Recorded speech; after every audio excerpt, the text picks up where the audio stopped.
So we have the first of our steam tractors to go into the haulage ring today, and this is the Garrett, known as Lady Sarah.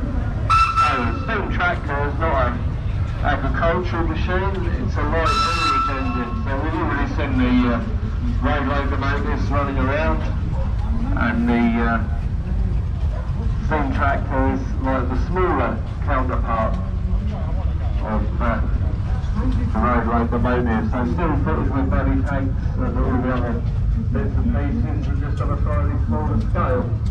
Garretts in particular were very popular for timber work. They were popular for winching and transporting tree trunks and timber and getting it out of the forest and loading it on a wagon and dragging it down the road. So that was the particular talent of the Garrett tractor.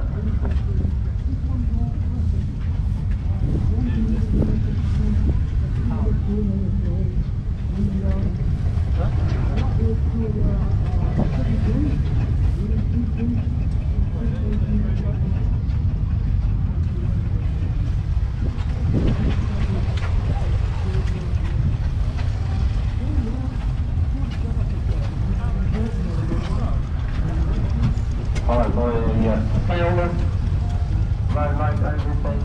most manufacturers produce an engine for haulage work, and this is Fowler's effort. A lot's been said about the supposed benefits or otherwise of Fowler versus Burrell. I'll leave that debate for you to sort out among yourselves.